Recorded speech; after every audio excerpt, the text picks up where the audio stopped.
Muntina kanami te ho tu ni a he tu anangai za he video an ve ho zo si chunga pakai minin ki pa thu kahin pung ki ne hem tu ni a hi Inampiu Adia Angai chapen le Angai Khoh pen ipi a hi dem Ipiham ti topic mangcha a hi pha chom cha ene ki holim khom ki diu kanomin a he aden inam sung event na a hi le thil ki dang Christian community khat sunga til so dia kilom lo ta hozong abanin ahong so singtan hem numei chapang class 1 class 2 simlai zong ki velela ki dem talo ayole masanga non Christian pathian ho lo hola an so zing nupa ki tha to na dong bacha ki tha to na ti hozong I hol ahong lung gamta ai lo le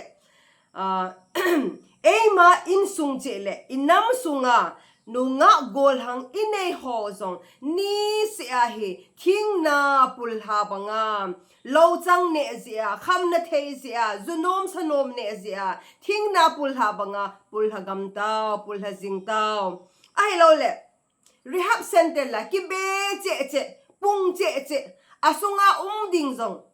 mi ki bezing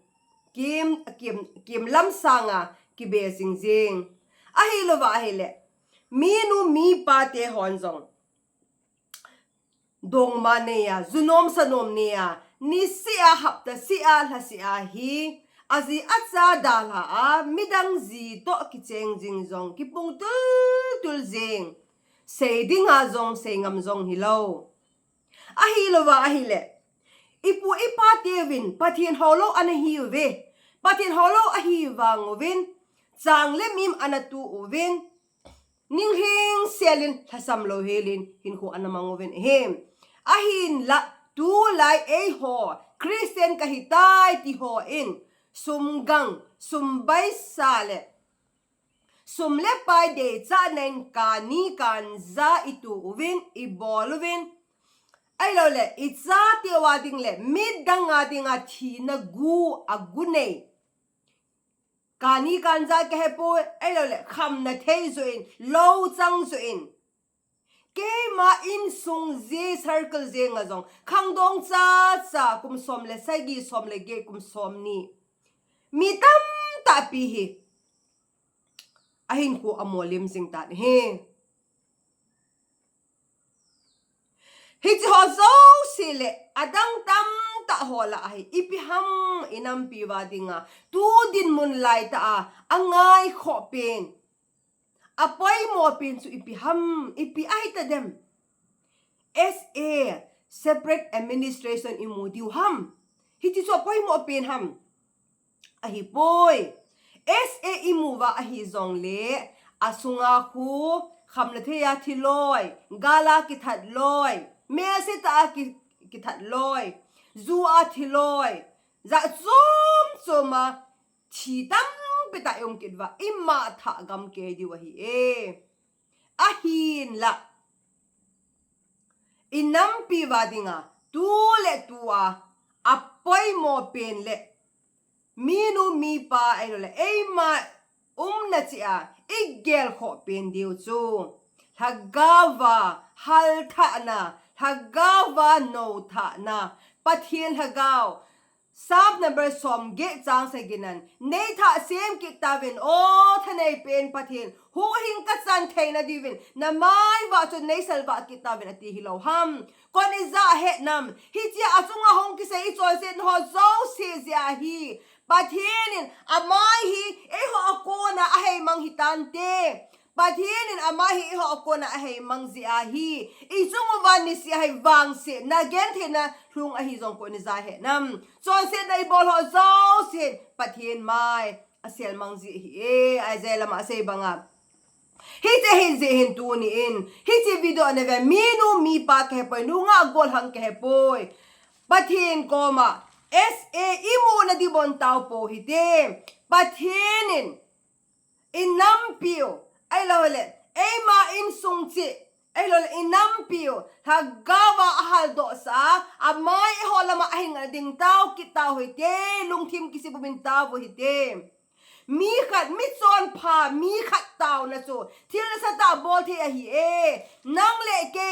mi chon pha hi a hi le pathin mi vera itao na chu man lu ta he zen nang tao na sia ke tao na sia inam sungwa hagawa nasata kidang ta ki khelna pathin na so the a hi e John Knox mi khat bo se tao na sia Scotland pompial hagawa hal na long hilawham Patien koma Scotland ne pe lo le thi hel zing nge tia na tao hi lo ham